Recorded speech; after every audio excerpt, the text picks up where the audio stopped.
Bienvenue dans cette nouvelle séance du Divan renversé. Vous pouvez me retrouver sur toutes les plateformes de streaming, Spotify, Deezer, Apple Podcast et également sur les réseaux sociaux, Instagram et TikTok. Aujourd'hui, nous allons parler d'un sentiment universel qui est l'ennui. En fait, l'ennui, on l'assume pas toujours. On a souvent tendance à dire à un enfant qui s'ennuie, va jouer dehors, occupe-toi, essaye de faire du dessin, peu importe. Mais l'ennui en lui-même, qu'on soit adulte ou enfant, on a une obligation presque à le combler. Comme si ce moment représentait le vide et que ce vide était tout à fait inacceptable. Mais en fait, l'ennui, c'est pas l'ennui du dimanche pluvieux, vous voyez, celui dont j'ai envie de parler.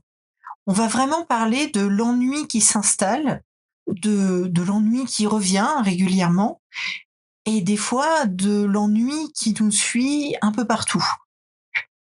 En fait, cet ennui, il faut que vous sachiez que c'est pas forcément un problème. C'est pas un bug dans votre système, mais c'est peut-être un super pouvoir. Je vais commencer par une confession, puisque en fait, c'est un peu le principe ici. En ce qui me concerne, je m'ennuie. Mais je m'ennuie tout le temps, quand je fais rien, et des fois même quand je fais quelque chose. Et c'est peut-être ça qui a posé une problématique pendant tout un moment dans ma vie. Cet ennui-là, en fait, c'est pas un désert intérieur. En fait, c'est pas un vide, c'est juste un état de fait. Et peut-être que ça résonne chez vous. Parce que on peut s'ennuyer quand on est seul, mais le pire, je crois, là-dedans, c'est que on peut s'ennuyer quand on est entouré, et parfois même plus quand on est entouré que quand on est seul. J'ai longtemps été perdue parce que, on m'avait dit que s'ennuyer, c'était pas normal. Alors que s'ennuyer, c'est normal. On m'a dit comment est-ce qu'on peut aimer la vie si on s'ennuie? Comment on peut aimer son travail? Comment on peut aimer les gens autour de soi si on s'ennuie quand on est avec eux? Et sincèrement, moi, j'adore mon travail, j'adore les gens qui m'entourent, j'adore la vie en règle générale, et pourtant, cette espèce de voile gris un petit peu, cette espèce d'ennui un petit peu en filigrane dans ma vie, dans lequel je peux me réfugier aussi quand j'en ai besoin, elle est super importante, il est super important, et c'est comme une espèce de déconnexion subtile. Je suis sûre que certains d'entre vous connaissent ça, mais en fait, ils le vivent un peu dans la honte. Ce décalage un petit peu étrange entre le tout va bien, et en fait, il y a quelque chose qui manque. Pendant longtemps, moi j'ai cru que l'ennui, ça signifiait que je devais changer quelque chose en fait dans ma vie. Donc, comme je vous l'ai dit il y a un instant, c'était soit changer d'activité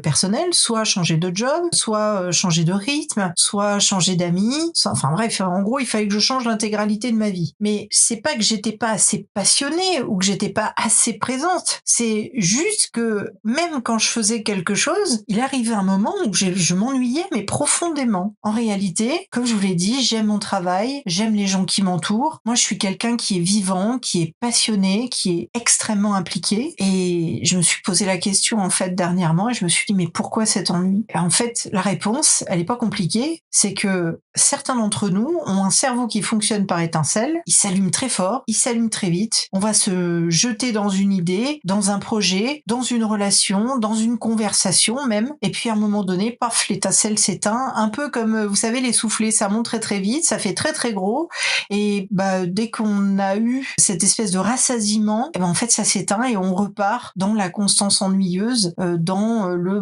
ça va, j'ai fait le tour, merci, on va passer à autre chose. Ça rend de temps en temps et notre attitude très désagréable, mais pas forcément désagréable pour l'autre parce qu'il le sentira pas forcément, mais c'est très désagréable pour nous parce qu'on finit par se dire que on n'aura jamais une satisfaction globale. Mais ça, c'est pas de la lassitude en fait, c'est pas du manque d'intérêt, c'est simplement une façon d'être au monde. Et peut-être que vous allez vous retrouver aussi là-dedans. N'ayez pas honte de dire que vous vous ennuyez régulièrement. C'est pas grave l'ennui, c'est pas un problème l'ennui. L'ennui, ça deviendrait un problème si vous en souffrez. Et il y a eu un moment, c'était il y a 2-3 ans, je crois, j'ai eu un vrai manque d'élan. C'est-à-dire que je me suis tellement focalisée sur le fait de m'ennuyer en permanence et de me rendre compte que même si je vivais des choses extraordinaires, que j'avais des projets formidables, que j'allais au bout de chaque projet, que en plus je les menais souvent vraiment de A à Z et que je les faisais tout seul, ou que les tierces personnes qui étaient là étaient exceptionnelles et j'arrivais en fait à faire les choses avec elles. Mais il y avait toujours ce moment où,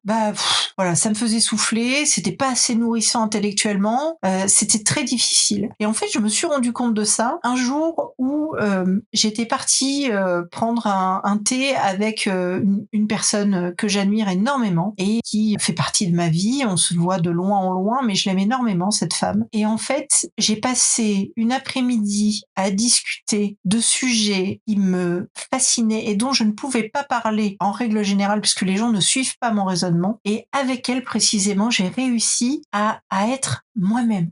Moi-même dans mon intellect, avec mes difficultés aussi, avec mes connaissances qui allaient être limitées, en tout cas beaucoup plus limitées que les siennes, parce que elle, c'est son métier, c'était aussi sa passion. Elle était tout aussi passionnée que moi. On était raccord sur la façon dont on pensait les choses, et je suis sortie de cet après-midi-là. J'étais galvanisée d'un bonheur que j'avais pas connu depuis longtemps.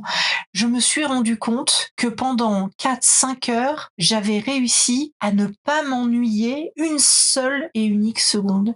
C'était incroyable.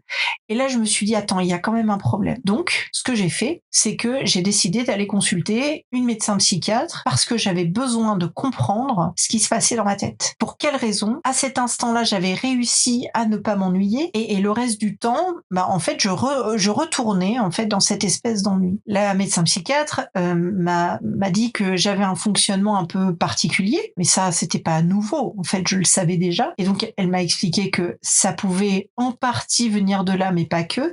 Et puis, à côté de ça, on a commencé à parler de mon rythme de vie, on a commencé à parler de la façon dont j'abordais mon quotidien, la place, en fait, que mon travail prenait, que mes projets aussi prenaient, la façon dont je m'y investissais et les liens sociaux que j'entretenais qui finalement ne me nourrissaient pas assez. Et au-delà du fait de pas me nourrir assez, il y a eu un moment où je lui ai dit mais tout me lasse en permanence. C'est-à-dire que je n'ai pas un instant où quelque chose ne me lasse pas. Et là, elle m'a dit mais est-ce que ce serait pas ce qu'on appelle une dépression souriante?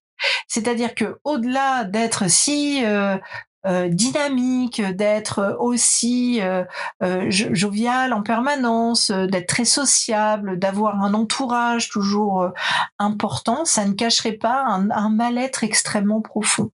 Et là, elle a soulevé quelque chose que j'ai trouvé extrêmement intéressant parce que d'abord, ça m'a touchée, ça a assez bouleversé ma façon de voir les choses, et puis c'est surtout que j'ai eu très envie d'aller me questionner et de faire de l'introspection. Donc on en est resté là, je suis partie de son bureau avec du questionnement, et c'était ça dont j'avais besoin, c'était de questionnement. Et puis j'ai fait mon petit bonhomme de chemin. Et je me suis dit, mais depuis quand en fait, Karine, tu t'ennuies? Est-ce qu'il y a eu, à un moment donné, des facteurs déclenchants ou un facteur déclenchant qui a fait que tu as commencé à t'ennuyer? Et là, j'ai commencé à réfléchir. Et je me suis dit, mais en fait, je m'ennuie depuis absolument toujours. Quand j'étais à la petite école, je m'ennuyais profondément. C'est-à-dire que les gens qui étaient autour de moi, ils étaient super sympas, on jouait bien, la récré c'était cool. Voilà, j'avais cette chance en fait d'avoir des copains et des copines, mais c'est pas parce que j'avais des copains et des copines que ça me satisfaisait à 100% et que j'étais une enfant épanouie à 100%. Et de là m'est revenue l'année où la maîtresse avait convoqué mes parents pour leur dire que j'étais tout le temps toute seule dans la cour d'école. Et c'est vrai, j'étais toute seule dans la cour d'école. Elle avait tracé un portrait à mes parents qui était très inquiétant, alors qu'en fait il y avait rien d'inquiétant du tout. C'est juste que quand j'avais besoin d'être toute seule, j'étais toute seule et je demandais rien à personne, quoi. J'avais cette indépendance et cette liberté que mes parents m'avaient transmis qui faisait que je la prenais très vite, en fait, cette liberté-là, et de reprendre un petit peu de souffle. Alors, certains parleront de batterie sociale à zéro et d'introversion ou de choses comme ça. On n'en était pas là. Moi, à partir du moment, où quelque chose m'ennuyait quand j'étais petite, je me focalisais uniquement sur ce qui allait plus m'ennuyer. Donc je partais, j'allais chercher bonheur ailleurs, et souvent je trouvais ailleurs, et je trouvais souvent avec moi-même, soit quand j'allais à la bibliothèque que je prenais un livre, soit en restant chez moi, là encore à lire des livres, parce que la lecture a été un point extrêmement important dans ma vie, mais je ne me forçais pas. Mais bon, c'est bien beau d'avoir les débuts de l'ennui, mais moi je voulais comprendre Pourquoi il y a cet ennui? Et en fait, j'ai réfléchi à ce qui se passait chez moi. Et quand j'étais chez moi et que j'étais gosse, j'avais des parents super aimants, c'était super, mais il y avait des éléments qui étaient un peu compliqués. C'est à ce moment-là que je me suis rendu compte que c'était peut-être un phénomène réactionnel que de me plonger dans un espèce d'univers de rien. Je vous explique. En fait, l'univers de rien, pour moi, c'est ça que je considère comme de l'ennui. Et en fait, cet univers de rien, c'était un univers ultra protecteur. Moi, j'étais une enfant. Il y avait des choses un peu violentes qui se passaient autour de moi. Alors, quand je parle de violence, c'est pas de la violence physique ou psychologique, hein, c'est pas le propos. C'est juste des choses qui, pour une enfant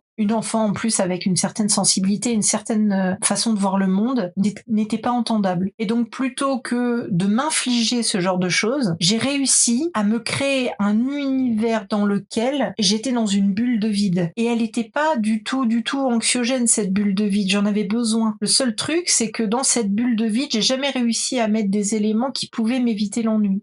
Donc, j'ai considéré l'ennui comme un pote. Et je me suis dit, écoute, le seul truc qui me protège, c'est l'ennui. Donc, je vais m'ennuyer. Je vais accepter cet état de fait. Et quand un élément pourra me sortir de cet état d'ennui, j'irai dans cet élément et je m'y plongerai corps et âme. Alors, vous allez me dire, c'est quand même super binaire. C'est soit tu t'ennuies pas du tout, soit tu t'ennuies complètement. C'était la façon dont je gérais quand j'étais gosse. Je vais pas m'en excuser. C'était comme ça. Chacun sa façon de faire. Et puis, au fur et à mesure du temps, voyant que cette bulle de protection d'ennui me sortait d'impact que j'aurais pu prendre encore plus mal ou plus violemment quand j'étais gosse, j'ai continué en fait à le cultiver. Enfin, à la cultiver, c'est la bulle d'ennui. Je l'ai cultivée de telle sorte à ce que, à chaque fois que quelque chose me paraissait pas cohérent dans ma façon de penser, je retombais dans l'ennui. Le seul problème qu'il s'est posé, c'est que je me suis rendu compte que cette bulle d'ennui, en fait, elle finissait par m'accompagner au quotidien. Donc, quand j'ai commencé à rencontrer des gens, à un moment donné, je me suis rendu compte que l'ennui, c'était trop. Que je restais plus dans ma bulle d'ennui qu'avec les gens, mais ça, j'ai envie de vous dire, c'est les évolutions en fait. Quand on arrive au collège, on rencontre des gens, on souffle un peu quand on a une certaine maturité ou une certaine vue du monde qui correspondra jamais avec ce qu'on va voir dans la cour de récré. Hein. Et puis quand je suis arrivée au lycée, là c'était pire. Moi, mes années lycée, c'était pas le bonheur. Hein. Je vais pas vous mentir, j'ai vécu des années lycée, c'était monstrueux. D'abord parce qu'il y a eu les bouleversements métaboliques de l'adolescence que j'ai très mal vécu, plus que mal vécu même. Hein. Autant dire que chez moi, ça a été une véritable tannée. Certains des profs et autres qui étaient présents dans cette période-là pourraient en témoigner parce que je les ai sursaoulés les pauvres. Mais je les remercie d'avoir été là. Je les remercie d'avoir été à l'écoute. Je les remercie aussi de certaines phrases qui m'ont impacté, qui ont fait que j'ai pu aussi me construire correctement en tant qu'ado, parce que j'aurais pu couler, faire n'importe quoi. Si ça n'a pas été le cas, j'ai vraiment toujours eu cette surresponsabilité de moi-même en me disant de toute façon t'es toute seule et il va falloir quand même que tu te construises correctement, parce que si tu te laisses happer par les bêtises d'adolescence et éventuellement te mettre en danger ou autre, t'es pas sortie du bois ma fille, hein, donc deviens rapidement une adulte responsable et comme ça tu pourras faire les choses avec cette soif permanente de liberté aussi. En fait, c'est plus je devenais responsable et plus j'avais la liberté d'être moi et moins j'avais à m'accorder au regard de l'autre, parce que s'émanciper du regard de l'autre, ça on en parlera de plus en plus, surtout quand je réaborderai mon histoire sur l'obésité. Je vous promets que c'est un truc qui va vous aider et vous suraider. Alors je sais pas s'il y a des ados qui m'écoutent, mais en tout cas les adultes qui sont très happés par le regard de l'autre, plus vous allez vous affranchir en fait de ce regard-là et plus vous allez créer votre propre liberté. Sauf quand on ne l'a jamais connue, ça fait extrêmement peur la liberté. Il n'empêche que lorsque donc j'étais au collège et au lycée, cette bulle d'ennui, elle m'accompagnait encore. Alors au lycée, elle m'accompagnait énormément. Ça n'a pas été forcément ma copine à chaque fois. C'est-à-dire que j'étais tellement imprégnée de ce que moi je considère comme une bêtise, mais une vraie bêtise, une bêtise crasse de l'adolescence qui pouvait m'entourer, que je me suis vraiment renfermée là-dedans et j'ai pas cherché en fait à autre chose. Et donc ça m'a énormément isolée, ça m'a pas rendue heureuse, mais vraiment pas. Et je l'ai pas vue comme une amie en fait, cette bulle d'ennui. Je l'ai vue comme un poids qui venait s'ajouter au poids de la modification adolescente. Enfin, c'était un peu compliqué. Et puis est venu l'âge adulte, donc avec tout ce que j'ai vécu pendant l'adolescence, mes voyages, voilà, le fait d'avoir une adolescence peut-être un peu différente de celle des autres, mais peu importe, j'ai quand même vécu mon adolescence et je suis arrivée dans le monde adulte relativement tôt. Alors moi j'appelle le monde adulte le jour où j'ai pu m'émanciper financièrement de mes parents, où j'ai pu avoir une réelle indépendance, même si l'indépendance je l'avais depuis longtemps puisque mes parents m'ont éduquée dans l'indépendance. Ils ne voulaient pas que je sois dépendante d'eux, donc ils m'ont appris à être libre très tôt, à faire mes choix très tôt, avec bien sûr leur œil d'adulte qui me donnait éventuellement conseil, mais pas le conseil d'injonction. Mes parents me donnaient le conseil du choix, me disaient tu vois les choses comme ça, est-ce que tu peux aussi les voir de façon différente et adapter à ce qu'il va te convenir, pas à court terme, mais à long terme. Et ça permet d'éviter d'avoir des impulsions aussi, de pouvoir réfléchir comme ça. Donc je suis arrivée à l'âge adulte où je savais faire des choix, où j'arrivais à voir les choses différemment, où j'ai pu donc prendre cette indépendance également de chez mes parents, parce que je suis partie relativement tôt de chez eux, et puis l'indépendance donc financière, parce que j'ai travaillé également très tôt à faire diverses choses, mais je travaillais tout le temps, il n'y avait pas de problème. Et je me suis rendu compte que l'ennui redevenait un truc qui pouvait m'aider, qui me permettait en fait d'être présente au monde, mais de façon complètement différente. Donc de là, j'ai pas de dépression. De là, je me suis quand même très fréquemment dit que oui, je m'ennuyais, mais qu'il n'y avait pas que l'ennui dans la vie. J'ai continué à cultiver cet ennui quand j'en avais besoin. J'ai même cultivé l'ennui quand j'en avais besoin, quand j'étais entourée. Et j'ai voulu réfléchir aussi sur les moments où je m'ennuyais pas. Alors, il y en a pas 50, des moments où je m'ennuie pas. Souvent, quand je m'ennuie pas, c'est quand je suis sur un projet et que je suis focus dessus. Alors, ça fait très trouble de l'attention dans ce que je fais. Avec, vous savez, l'hyperfocusing, avec les idées permanentes dans la tête. Mais en fait, c'est pas ça. Il y a pas d'hyperactivité chez moi. Il y a une hyperactivité de travail. Il y a une vraie boulimie de travail de ce point de vue-là. Mais on n'est pas vraiment dans l'hyperactivité. On est dans une autre forme de pensée. Et en fait, je me suis rendu compte que quand l'ennui disparaissait, tout devenait intense. Mais vraiment intense. C'est-à-dire intense dans le positif. Ça devenait vibrant. Ça devenait précieux. Ça devenait quelque chose qui me donnait envie d'aller toujours plus loin, toujours plus haut, de toujours faire encore mieux, mais sans parler, vous savez, de ce perfectionnisme-là. Je sais m'arrêter. Quand je considère que je suis fière de mon travail, c'est pas la peine d'aller plus loin. Je présente les choses. Quand je suis fière de quelque chose que j'ai fait, je ne considère pas intéressant d'aller plus loin. Donc je m'arrête. Et si je m'arrête, je sais me satisfaire de ce que j'ai fait. Donc être fière de mon travail ou être fière de ce que j'ai fait. On parle pas que du professionnel, que les choses soient claires. On est aussi dans le domaine personnel. Et à ce moment-là, je peux retourner dans ma bulle d'ennui. En fait, j'ai l'impression que ce qui me sort de l'ennui, c'est quand je suis entière. Mais ça, j'espère que ça vous parle. Ne pas faire les choses à moitié, chercher du sens partout, s'imprégner, observer, comprendre en fait les choses profondément. Et en fait, c'est grâce à l'ennui que j'arrive à ça. Parce que s'ennuyer, c'est pas rien. S'ennuyer, c'est pas ne pas réfléchir. S'ennuyer, c'est au contraire en fait aller dans le fond des choses, s'octroyer cette possibilité-là que de réfléchir différemment, de réfléchir plus profondément aux choses. C'est comme si on avait une capacité à être totalement allumé à quelque chose, totalement engagé, totalement vivant, uniquement quand l'étincelle est là et qu'après, entre les deux étincelles, il y a de l'ennui. Mais l'ennui, c'est pas le contraire de la vie. En fait, c'est l'espace qui va préparer la prochaine intensité. Vous imaginez en fait une respiration. Vous avez l'inspiration, vous avez l'expiration. Et l'ennui, c'est l'espace entre les deux. L'ennui, je ne pense pas qu'il faille le combattre. Il faut apprendre en fait à l'habiter. Alors, c'est facile, apprendre à l'habiter.